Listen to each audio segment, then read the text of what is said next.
नमस्कार सभी को। आज मैं आपके साथ एक बार फिर अपने क्लाइंट की एक advance past life regression therapy session की बेहद ही रोचक और डीप जर्नी शेयर करने जा रही हूँ। पर इससे पहले मैं आपसे एक छोटी सी लेकिन बहुत ही इंपॉर्टेंट बात साझा करना चाहती हूँ।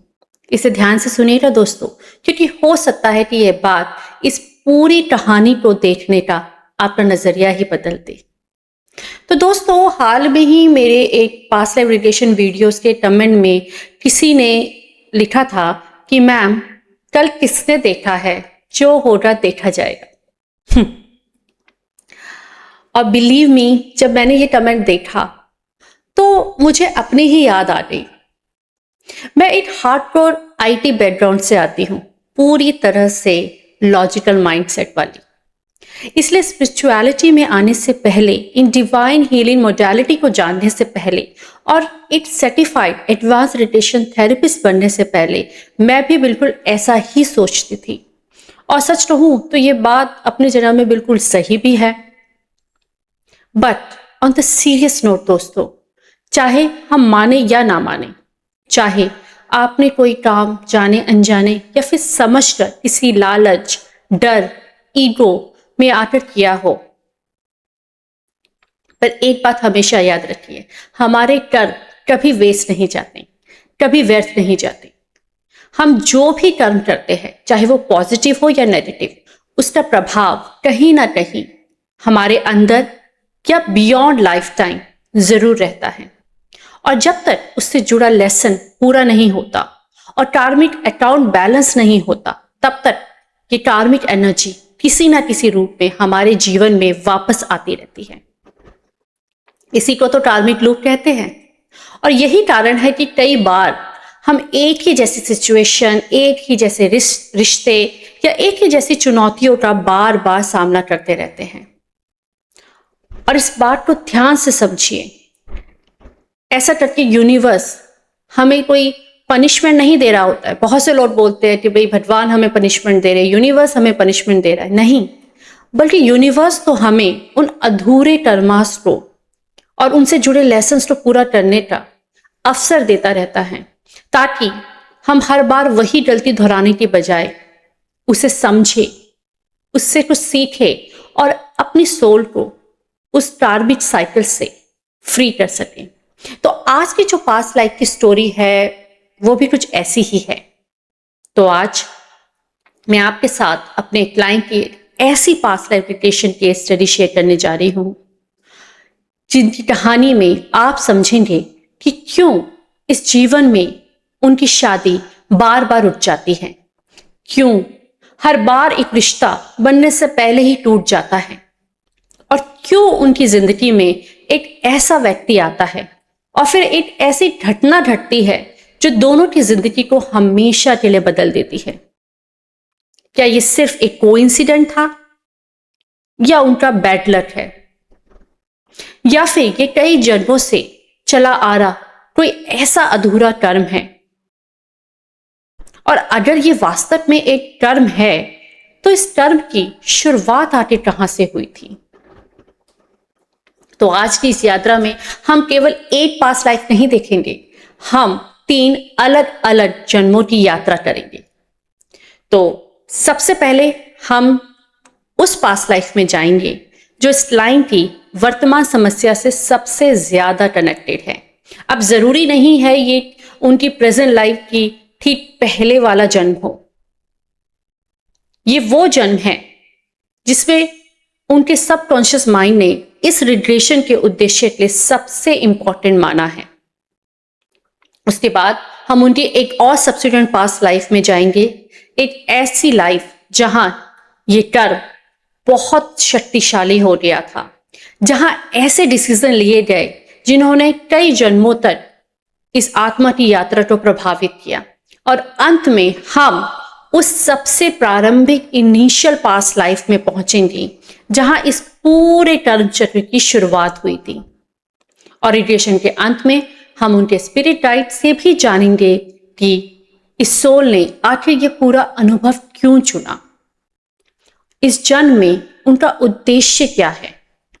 और इस आत्मा को आगे बढ़ने के लिए कौन सी हीलिंग और कौन सी सीख सबसे ज्यादा आवश्यक है। तो चलिए, आप तैयार हैं? बिना किसी देरी से इस अद्भुत सोल जर्नी की शुरुआत करते हैं। और जैसा कि मैं आपको हर वीडियो में हमेशा कहती हूं कि ये सिर्फ एक पास्ट लाइफ रिग्रेशन सेशन नहीं है, ये एक advance past life regression therapy है। और मैं कौन हूं? मैं एक internationally certified professional advance past life and beyond life regression therapist, clinical and spiritual hypnotherapist और एक हॉलिस्टिक हीलिंग कोच हूं। तो चलिए रिग्रेशन शुरू करते हैं। तो मेरे ये जो क्लाइंट हैं, इनकी उम्र लगभग 30 वर्ष की है और वो एक बेहद ही मॉडर्न, इंडिपेंडेंट और खूबसूरत वर्किंग लेडी हैं। वे अपने परिवार की इकलौती लड़की है। उनके 2 बड़े भाई हैं जो अपनी मैरिड लाइफ में बहुत खुश है और अब उनकी फैमिली चाहती है कि वो भी सेटल हो जाए। अब देखिए, जब मैंने ये बात सुनी तो सरफेस लेवल में ऐसा लगता है कि उनकी जिंदगी तो बिल्कुल नॉर्मल है, ना पैसों की कोई चिंता है, ना कोई बड़ी जिम्मेवारी है, ना ही कोई ऐसा स्ट्रगल है जो पहली नजर में दिखाई दे। तो फिर सवाल ये उठता है कि वो मेरे पास कि advance past life regression therapy के लिए आई ही क्यों? तो दरअसल उनकी जिंदगी में सिर्फ एक समस्या थी, शादी में हो रही देरी। अब आप सोचेंगे कि भाई ये तो बहुत ही नॉर्मल बात है, आजकल तो लोगों की शादी देरी से ही हो रही है। बिल्कुल सही। लेकिन क्लाइंट का मामला थोड़ा सा अलग था। उनकी जिंदगी में रिश्ते आते तो है और अच्छे अच्छे प्रपोजल आते हैं, लेकिन कोई भी रिश्ता शादी तक नहीं पहुंच पाता। और सबसे हैरानी की बात जानते हैं आप क्या है? कि हर बार सामने वाले व्यक्ति में उन्हें कोई भी बड़ी कमी नहीं नजर आती। फिर भी जैसे जैसे ये रिश्ता आगे बढ़ता है, क्लाइंट के भीतर अपने आप ही ये फीलिंग आने लग जाती है कि भाई मेरी एनर्जी इस व्यक्ति की एनर्जी से मैच नहीं हो रही और मेरी क्लाइंट उनसे अलग हो जाती है। अब जैसा कि आप जानते हैं कि रिलेशन शुरू करने से पहले हमेशा की तरह हमने एक डिटेल काउंसलिंग सेशन सेटअप किया। लगभग 1 घंटे तक क्लाइंट ने अपनी जिंदगी के बहुत ही महत्वपूर्ण डिटेल्स को मेरे साथ साझा किया। काउंसलिंग के ही दौरान क्लाइंट ने अपनी जिंदगी की एक बहुत ही इंपॉर्टेंट घटना को मेरे साथ शेयर किया और मैं आज आपके साथ इसे शेयर कर रही हूं क्योंकि ये घटना इस पूरी रिलेशन जर्नी की नींव है और यहां से ही इस सेशन की असली शुरुआत भी होती है। तो क्लाइंट ने मुझे बताया कि पिछले साल उनके परिवार ने उनकी सगाई एक बहुत ही अच्छे पढ़े लिखे और समझदार युवक से कर दी थी। सगाई के बाद सब कुछ सामान्य चल रहा था। ये दोनों एक दूसरे को जानने की, पहचानने की कोशिश कर रहे थे और इसी कोशिश में ये दोनों एक दिन लॉन्ग ड्राइव में गए।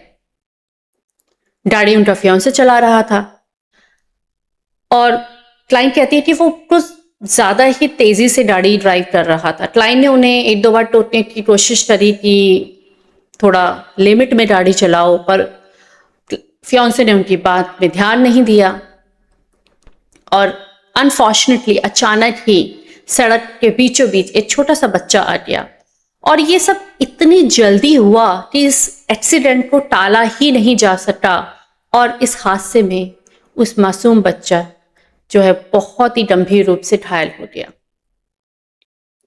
अब देखिए, ये जो एक्सीडेंट है ये इसके लिए पुलिस में भी केस दर्ज किया गया। अब चूंकि उस समय क्लाइंट भी गाड़ी में मौजूद थी, इसलिए उनकी गवाही भी दर्ज की गई। जब मामला कोर्ट में पहुंचा तो उन्होंने वही सच बताया जो उन्होंने अपनी आंखों से देखा था। अब क्लाइंट को कहीं ना कहीं ऐसा लगता है कि उनकी गवाही के ही आधार पर उनके जो मंगेतर है उनको सजा हुई।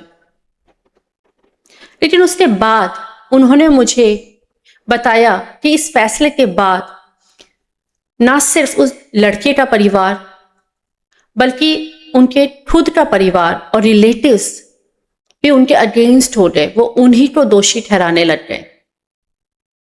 लोग उनको बोलने लगे कि तुमने अपने होने वाले पति के खिलाफ गवाही ही क्यों दी, तुम्हारी वजह से ही उसकी पूरी जिंदगी बर्बाद हो गई।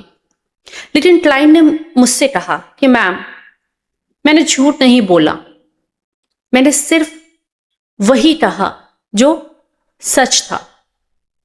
फिर भी उनके मन में एक सवाल लगातार उठ रहा था कि क्या सिर्फ एक दुर्घटना ही थी, क्या सच में ये मेरा बैड लक था, या इसके पीछे कोई बहुत ही पुराना कार्मिक कनेक्शन है। दोस्तों, यहां मैं आपसे ये सवाल पूछना चाहूंगी कि आपको क्या लगता है, क्या यह केवल एक एक्सीडेंट था या इसके पीछे उन दोनों का कोई गहरा कार्मिक कनेक्शन हो सकता है? थोड़ी देर इस वीडियो को पॉज कीजिए और अभी कमेंट्स में जरूर बताइए। मैं सबके कमेंट्स पढ़ती हूं और मुझे बहुत अच्छा लगता है। क्लाइंट टोटल 6 क्वेश्चन के साथ मेरे पास आई थी। तो उनका पहला क्वेश्चन था कि मैम, क्या ये सिर्फ एक दुर्घटना थी या इसके पीछे कोई पुराना कार्मिक कनेक्शन है, मैं ये जानना चाहती हूँ। उनका दूसरा क्वेश्चन था कि यह व्यक्ति मेरी जिंदगी में क्यों आया। तीसरा क्वेश्चन, मुझे उसके खिलाफ गवाही क्यों देनी पड़ी। चौथा क्वेश्चन, मेरी शादी बार बार क्यों टूट जाती है। पांचवा, इस जीवन में मेरी शादी होगी या नहीं। और छठा, उन्हें कई वर्षों से एक क्रॉनिक फिजिकल पेन अपने गले में हो रहा था। कई डॉक्टर्स से कंसल्टेशन और ट्रीटमेंट के बाद भी कोई परमानेंट सॉल्यूशन नहीं मिला था।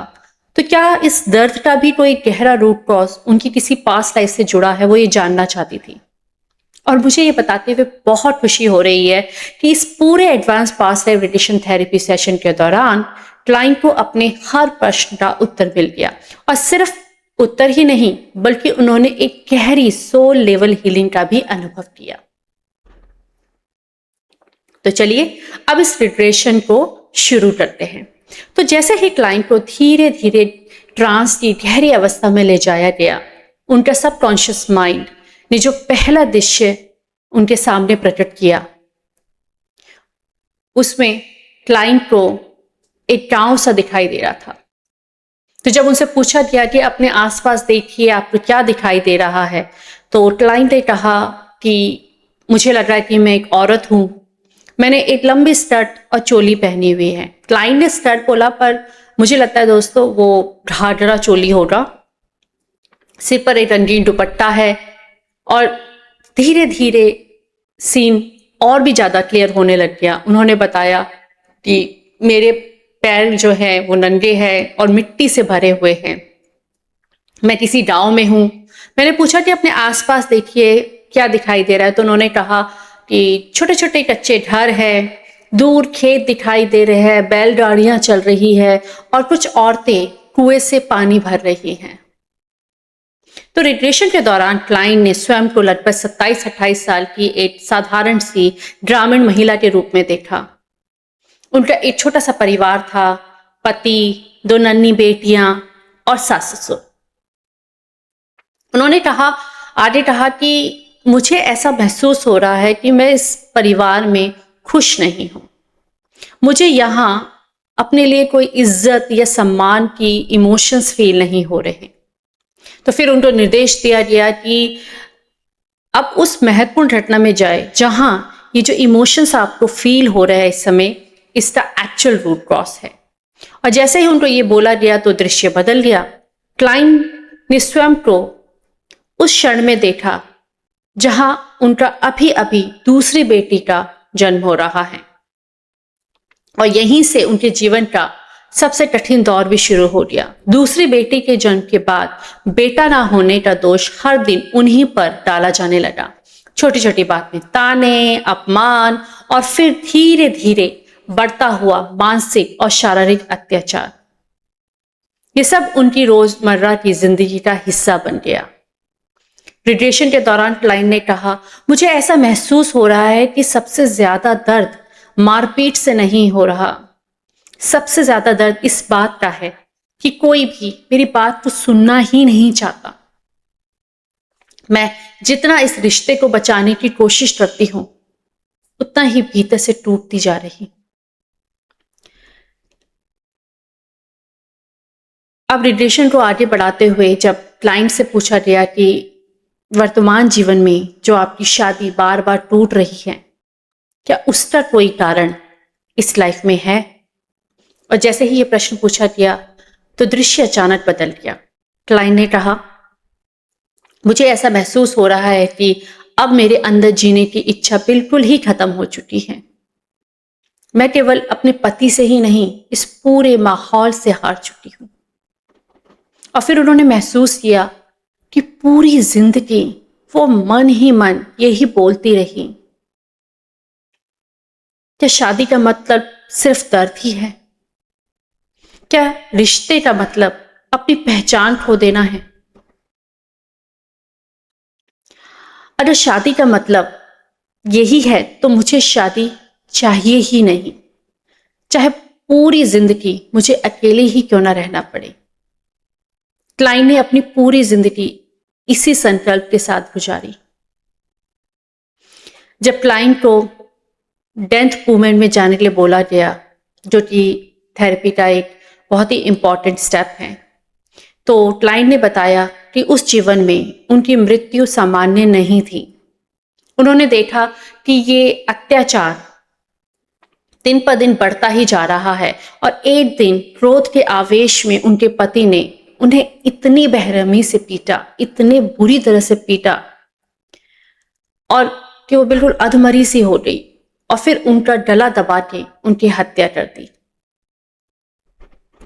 और यहीं से जो उनका 6th क्वेश्चन था कि उनके थ्रोट में जो पेन रहता है, उसका आंसर उनको मिल गया। रेडिएशन के दौरान उन्हें पता चला कि उस पास्ट लाइफ में उनकी जो गला दबा की हत्या हुई थी, उसके कारण ही उनको इस लाइफ में ये थ्रोट में डिस्कम्फर्ट है। और फिजिकल पेन के साथ साथ उस जीवन में जो उन्होंने एक गहरा संकल्प, एक सोल वाव जो लिया था कि मैं दोबारा शादी नहीं करूंगी, उनकी सोल ने उसी भाव, उसी भय और उसी सोल वाव को अपने साथ डिफरेंट पास्ट लाइफ में कैरी किया। और यही कारण था कि वर्तमान जीवन में भी जब भी कोई रिश्ता आता तो उनका सबकॉन्शियस माइंड अनजाने में ही उन्हें उसी पुराने दर से बचाने की कोशिश करने लगता। रेडिएशन थेरेपी में कई बार ऐसा देखा गया है कि किसी इंटेंसिव इमोशनल स्टेट में लिया गया निर्णय सबकॉन्शियस माइंड में स्टोर हो जाता है और ये हर व्यक्ति के साथ हो ये जरूरी नहीं है, लेकिन इस क्लाइंट के अनुभव में यही पैटर्न स्पष्ट रूप से सामने आया। पर दोस्तों, अभी भी एक प्रश्न बाकी था कि अगर ये केवल उसी जीवन में लिया गया संकल्प था तो वही सोल वर्तमान जीवन में फिर से उनके सामने क्यों आई? क्या केवल यह उस अधूरी प्रतिज्ञा का कारण था? क्या दोनों सोल्स के बीच में इससे भी पुराना कोई कार्मिक कनेक्शन है? और इसी प्रश्न का उत्तर हमें क्लाइंट की अगली यानी सब्सिक्वेंट पास्ट लाइफ में मिला। वही पास्ट लाइफ जहां इस कार्मिक रिलेशनशिप की जड़ें और भी स्पष्ट होकर सामने आने वाली थी। लेकिन उससे पहले हम जानते हैं कि जिन लोगों को उन्होंने उस लाइफ में देखा, उनका इस वर्तमान लाइफ में उनके साथ क्या रिलेशन है या रिलेशन है भी या नहीं है। तो उस लाइफ में जो उनका पति था वो वर्तमान जीवन में वही मंगेतर है जिनके साथ उनकी मंगनी हुई थी। उस जीवन में उनकी 2 बेटियां थी जिन्हें वो बहुत प्यार करती थी। वर्तमान जीवन में वो उनके 2 बड़े भाई हैं जो इनको बहुत प्यार करते हैं। उस जीवन में जो उनकी सास थी, वर्तमान जीवन में वो उनकी माँ है, क्योंकि उस जीवन में उन्होंने उनका साथ नहीं दिया, वो कहीं ना कहीं उनके दर्द का कारण बनी। तो इस जीवन में उस सोल ने डिसाइड किया कि माँ बन के वो उसी जो कर्मा है उसको इस सोल के साथ बैलेंस करेगी। उस लाइफ में जो उनके ससुर थे, वर्तमान जीवन में वो इनके एक बहुत दूर के रिश्तेदार है, उनका कोई डायरेक्ट कनेक्शन नहीं है। तो इसके बाद क्लाइंट को समय में और पीछे जाने के लिए निर्देश दिए गए, उस जीवन में जहां इस कार्मिक कनेक्शन की जड़ें और भी क्लियर दिखाई दे रही थी। और कुछ ही क्षणों में एक बिल्कुल अलग ही दृश्य सामने आया। इस समय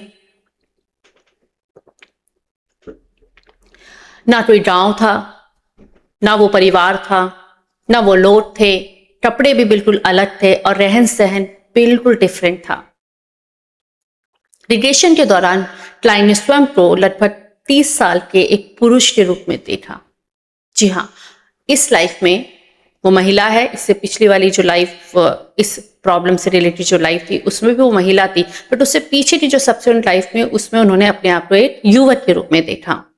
जब उनसे पूछा गया कि अपने आप को देखिए, आप कैसे दिखते हैं, आपने क्या पहना हुआ है, तो उन्होंने कहा कि मैंने एक बहुत ही महंगा डार्क ब्लू कलर का सूट पहना हुआ है, सफेद शर्ट है, गले में टाई है, हाथ में एक महंगी घड़ी है और पैरों में एक काले चमकदार शूज। उन्होंने कहा, ऐसा लग रहा है कि मैं किसी बड़े कॉर्पोरेट ऑफिस में हूं, मैं एक बड़े से क्लास कैबिन में बैठा हूं, मेरे सामने एग्जीक्यूटिव टेबल है, कैबिन के बाहर बहुत सारे लोग काम कर रहे हैं, ऐसा लग रहा है कि मैं यहाँ किसी बहुत ऊंचे पद पर हूं और बहुत सारे लोग मेरे अंदर काम करते हैं।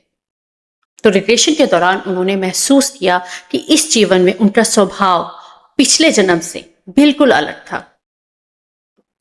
इस लाइफ में वो कॉन्फिडेंट है, इंटेलिजेंट है, वेल एजुकेटेड भी है, लेकिन क्लाइंट ने कहा कि मुझे अपने भीतर बहुत ही अहंकार, एक ईगो सा महसूस हो रहा है। मुझे अपने पोजीशन पर बहुत गर्व है, मुझे लगता है कि मेरे जैसा कोई है ही नहीं। उन्होंने आगे कहा कि मैं अपने सबऑर्डिनेट्स को ज्यादा कुछ रिस्पेक्ट नहीं देता, मुझे लगता है कि जो मैं कहूं वही उनका अंतिम निर्णय होना चाहिए। तो उस जीवन में क्लाइंट ने एक ऐसे बॉस के रूप में अपने आप को देखा जो अपनी अथॉरिटी और पोजीशन को ही अपनी पहचान मानते थे। एज ए बॉस उन्हें अपनी बात मनवाने की आदत थी।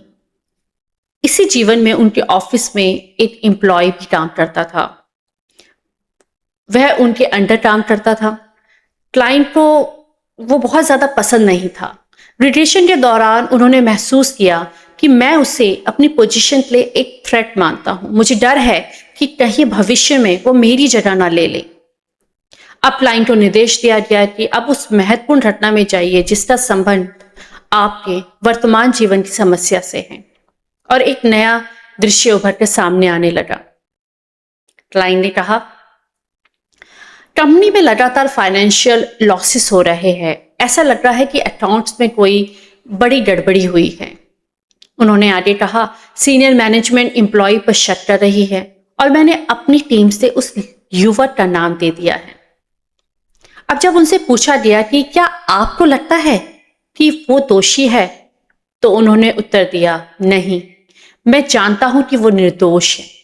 तो फिर उनसे पूछा गया कि अब समय में थोड़ा और आगे जाइए और अब देखिए कि क्या होता है। तो उन्होंने देखा कि वो युवक जो उनके अंडर काम करता है वो उनके कैबिन में आया। उसकी आंखें भरी हुई थी, उसके माथे में चिंता बिल्कुल आराम से दिख रही थी। और क्लाइंट ने बोला कि वो मुझसे रिक्वेस्ट कर रहा है कि सर, आप जानते हैं कि मैंने कुछ नहीं किया है, प्लीज सबको सच बता दीजिए, अगर आप चाहें तो मेरी नौकरी बच सकती है। अब क्लाइंट से पूछा गया कि उस समय आपने क्या किया, तो वो बोले, I don't care about him, I want to kick him out. मेरा कंपटीशन है, अगर वो चला जाएगा तो मेरी पोजीशन असुरक्षित हो जाएगी।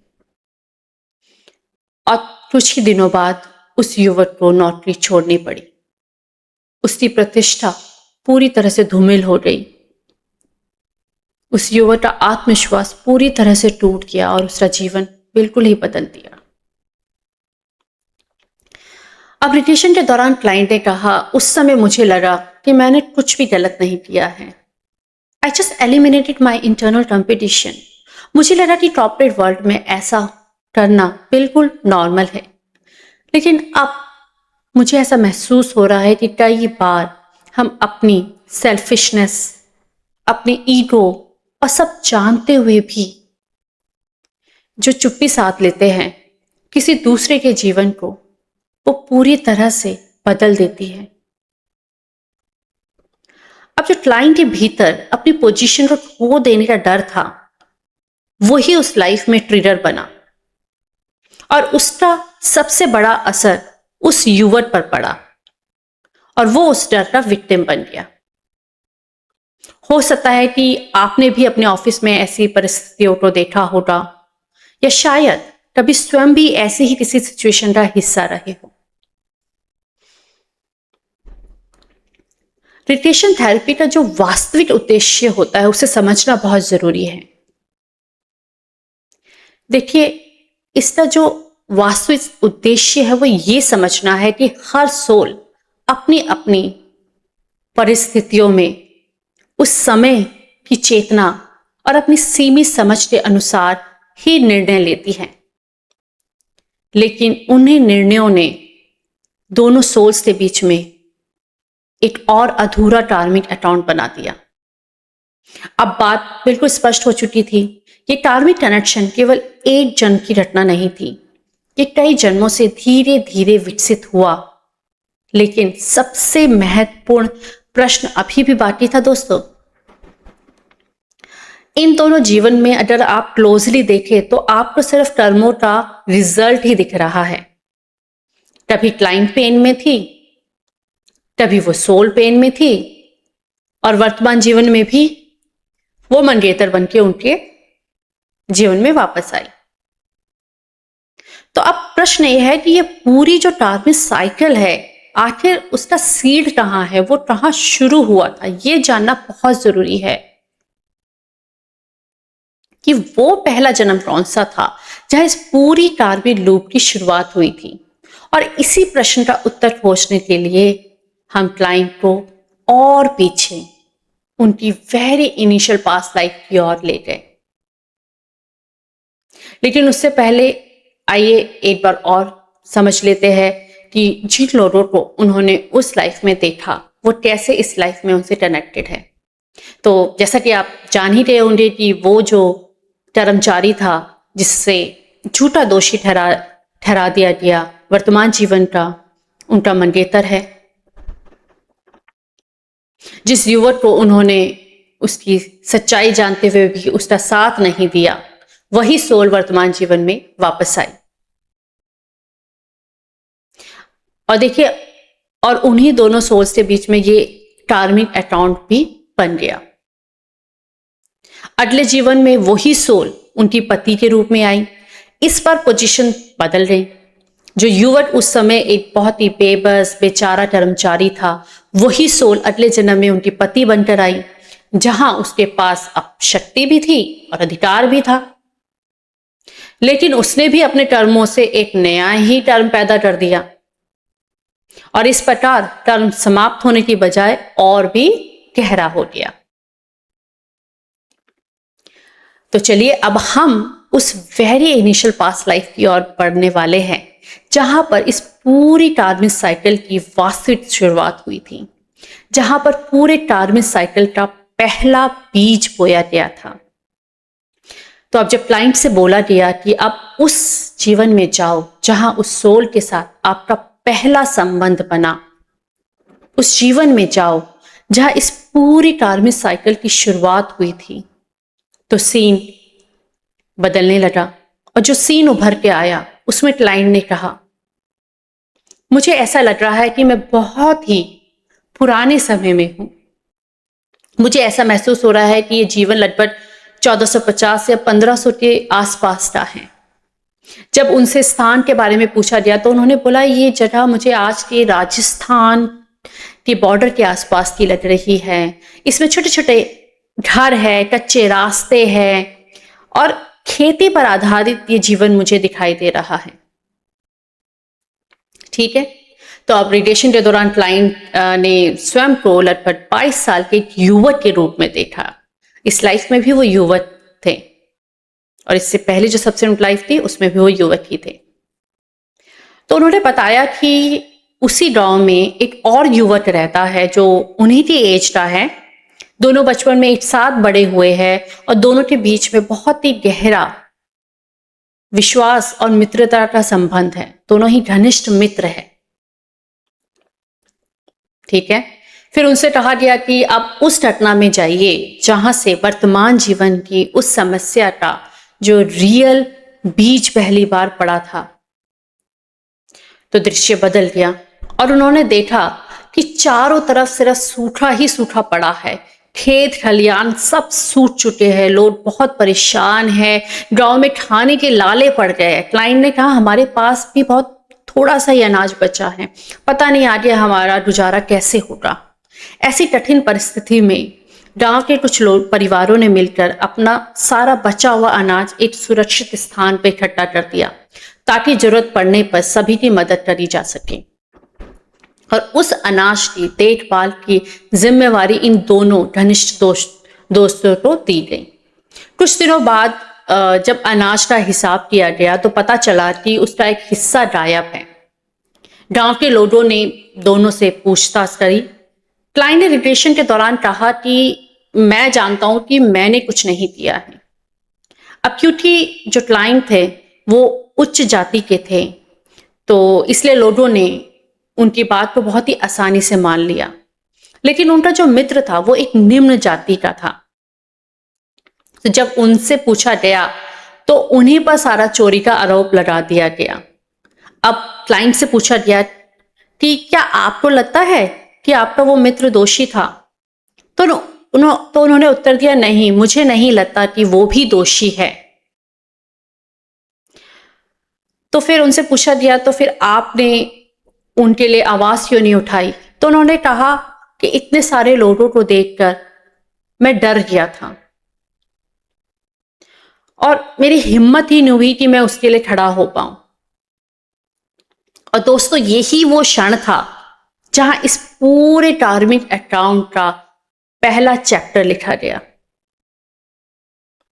यहां किसी को किसी से कोई बदला नहीं लेना था, कोई हिंसा नहीं हुई, कोई अपराध नहीं हुआ, लेकिन एक सोल ने यह अनुभव किया कि जिस व्यक्ति पर उसने सबसे ज्यादा भरोसा किया था वही उसके सबसे कठिन समय में उसके साथ खड़ा नहीं हुआ। और यहीं से दोनों सोल्स के बीच में ये टसल शुरू हो गया। अगले जन्म में ये जो अविश्वास था उसने अस्वीकार, रिजेक्शन का रूप ले लिया।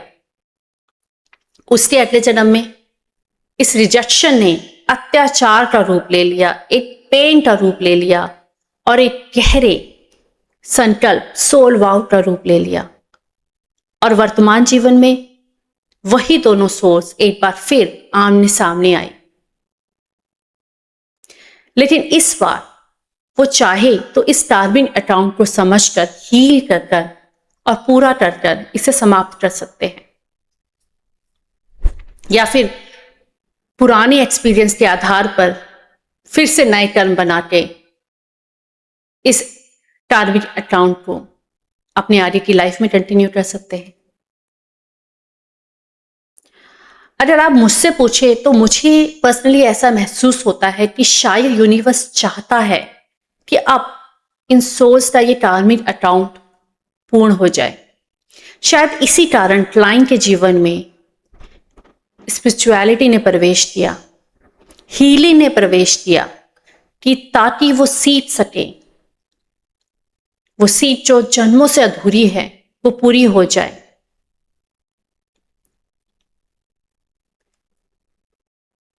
उनके अंदर वो अवेयरनेस, एक्सेप्टेंस, वो हीलिंग आ जाए और वो अपने इस टार्मिक अकाउंट को बैलेंस कर ले। तो चलिए अब हम देखते हैं कि जो उस लाइफ में उनका वो दोस्त था वो कौन था। अब आप समझ ही गए होंगे कि वो दोस्त था वही मंगेतर, जो उस लाइफ का बेस्ट फ्रेंड इस लाइफ का उनका मंगेतर बन के आया। तो ये इनिशियल लाइफ देखने के बाद फिर क्लाइंट की soul level cleansing and healing एक बहुत ही इंटेंसिव प्रोसेस है, जहां सोल लेवल में लाइफ टाइम से स्टोर और स्टक अटकी हुई नेगेटिव इमोशंस, हैवी एनर्जीज और इमोशनल बैगेज को क्लेंजिंग प्रोसेस के थ्रू रिलीज करवाया जाता है। फिर उन सभी सोल्स को इन्वोक किया जाता है जिसके साथ लाइन के इस कार्मिक जर्नी में संबंध रहे, और विशेष रूप से उन सोल्स को भी जो अलग अलग जन्मों में कभी उनके बचपन का मित्र था, कभी कर्मचारी था, कभी पति था और वर्तमान जीवन में मंगेतर, उन सभी सोल्स को बुलाया गया। इसके बाद आती है सोल लेवल पर फॉरगिवनेस और थॉट कटिंग की प्रक्रिया, जो रिग्रेशन थेरेपी का एक और अत्यंत महत्वपूर्ण चरण है।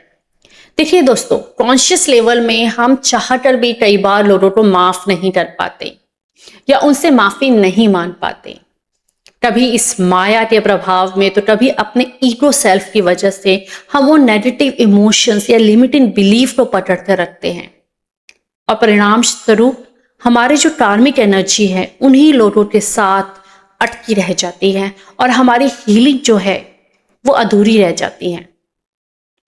और सरफेस लेवल में हमें लगता है कि हीलिंग ने तो काम ही नहीं किया, लेकिन सुपर कॉन्शियस स्टेट में, सोल फॉर्म में हम अपनी प्योरेस्ट फॉर्म में होते हैं। इसलिए ये सोल लेवल हीलिंग बहुत ही जरूरी है। वहां हम केवल एक प्योर व्हाइट लाइट और अनकंडीशनल अवेयरनेस की स्टेट में होते हैं, और इस अवस्था में ना कोई ईगो होती है, ना कोई जजमेंट होता है, ना कोई गुस्सा, ना कोई शिकायत। इसलिए सोल लेवल फॉरगिवनेस और थॉट कटिंग जैसी प्रोसेस इतना पावरफुल माना जाता है। जब सोल स्वयं फॉरगिवनेस, एक्सेप्टेंस और रिलीज का चुनाव करती है, तब कई जन्मों से अटकी हुई कार्मिक एनर्जीज धीरे धीरे डिसॉल्व होने लगती हैं, और इससे इस लाइफ में हीलिंग और ग्रोथ की जो पॉसिबिलिटीज है वो और ज्यादा तेज हो जाती है।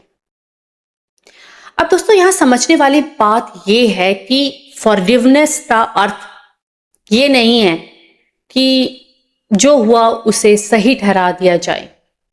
इसका अर्थ है उस इमोशनल बर्डन को छोड़ देना जो इतने समय से सोल अपने साथ लेकर चल रही थी। और इसी तरह थॉट कटिंग का अर्थ किसी व्यक्ति को अपने जीवन से कट कर देना नहीं है। थॉट कटिंग के थ्रू सोल लेवल में old, unhealthy, energetic and emotional attachments जिनकी अब आपकी सोल को इस लाइफ में जरूरत नहीं है, उनको दोनों तरफ से कट कर दिया जाता है। फॉरगिवनेस के बाद और थॉट कटिंग के बाद दोनों सोल्स के बीच में जो ये कार्मिक एनर्जी है वो धीरे धीरे डिसॉल्व हो गई। अब इसके बाद क्लाइंट ने उन सभी सोल्स के बीच में जो भी एनर्जी क्लॉड थी, जो उन्हें वर्तमान जीवन में आगे बढ़ने से रोक रही थी, उन्हें एक एक करके सोल लेवल पर कट किया।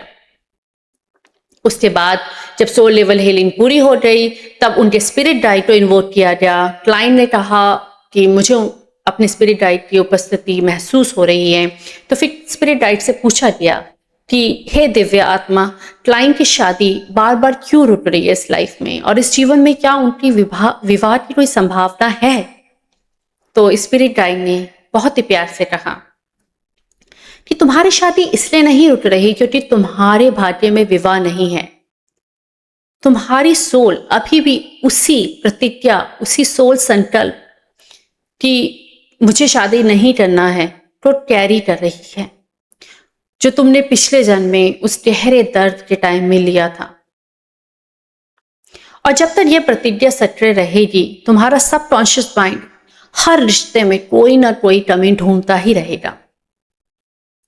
बाहर से तुम्हें लगता है कि भाई वो व्यक्ति मेरे लिए सही नहीं है, लेकिन भीतर से तुम्हारी सोल स्वयं को प्रोटेक्ट करने की कोशिश कर रही है।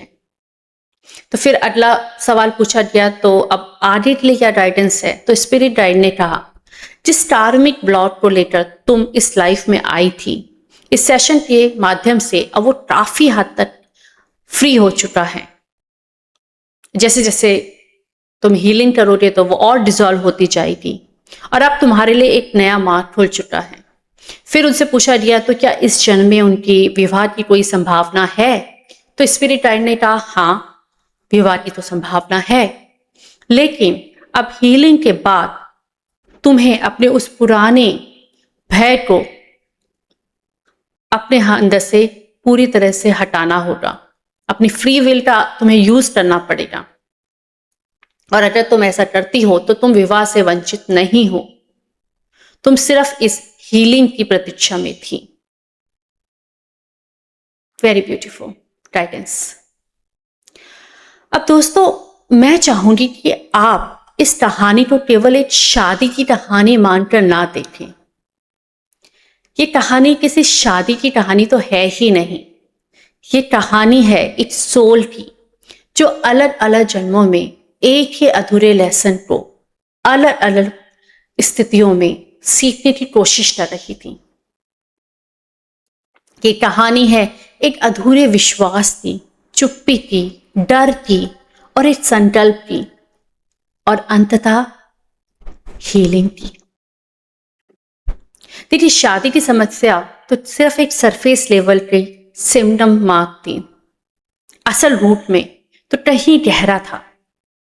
अगर हम देखें तो पहले जन्म में डर की वजह से सच का उन्होंने साथ नहीं दिया।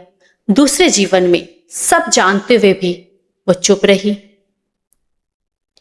और तीसरे जीवन में अत्यधिक पीड़ा में उन्होंने संकल्प लिया, मैं कभी शादी नहीं करूंगी। और यही संकल्प धीरे धीरे उनकी सोल मेमोरी का हिस्सा बन गया। लेकिन इस रिलेशन जर्नी ने एक और गहरी बात सिखाई। जानते हैं वो क्या बात है?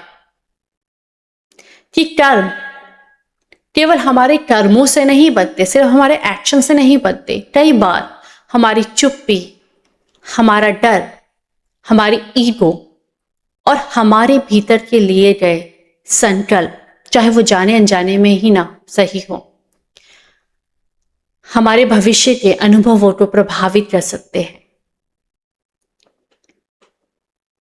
लेकिन सबसे सुंदर बात जानते हैं क्या है? कि कोई भी कर्म हमेशा के लिए नहीं रहता। जब सोल अपने अनुभवों को समझ लेती है, उन्हें स्वीकार कर लेती है और हीलिंग के लिए तैयार हो जाती है, तभी से ये परिवर्तन शुरू हो जाता है। अगर आपके जीवन में भी कोई ऐसा पैटर्न है जो बार बार दोहराया जा रहा है, कोई रिश्ता बार बार टूट रहा है, या जीवन का कोई ऐसा एरिया जिसमें आपको स्पष्ट कारण समझ में ही नहीं आ रहा है, तो संभव है कि वो कारण केवल किसी बाहरी परिस्थितियों का ना हो सकता है कि उसके पीछे कोई गहरा इमोशनल पैटर्न, कोई लिमिटिंग बिलीफ, कोई सोल मेमोरी या कोई अधूरा लेसन हो। और जब हम उसी रूट तक पहुंचते हैं, तभी से हीलिंग के रास्ते खुल जाते हैं और कई बार जीवन वहीं से बदलना शुरू हो जाता है, जहां हम वर्षों से अपने आप को ब्लॉक या रुका हुआ महसूस कर रहे थे। तो अगर आपको ऐसी ही वास्तविक एडवांस पास्ट लाइफ रिग्रेशन के स्टडीज, सोल हीलिंग एक्सपीरियंस और सबकॉन्शियस हीलिंग से जुड़ी जानकारी देखना पसंद है, अगर आपको ये कहानी और इससे मिली सीख मीनिंगफुल लगी हो, तो प्लीज अभी चैनल को सब्सक्राइब कीजिए, वीडियो को लाइक कीजिए और मुझे इंस्टाग्राम में फिर जरूर फॉलो कीजिए। और सबसे इंपॉर्टेंट, इसे उन लोगों के साथ शेयर कीजिए जिन्हें आपको लगता है कि इस समय सबसे ज्यादा जरूरत है। आपका एक शेयर किसी की हीलिंग जर्नी की शुरुआत का कारण बन सकता है। अपनी थॉट्स और कमेंट्स को जरूर मेरे साथ शेयर कीजिए। मैं आप सभी के हर कमेंट को बहुत ध्यान से पढ़ती हूं दोस्तों। बस आज की जर्नी यहीं तक थी। बहुत जल्दी आपसे मिलती हूं एक नई हीलिंग जर्नी में। तब तक अपनी और अपनी सोल की जर्नी का ध्यान रखिए। धन्यवाद।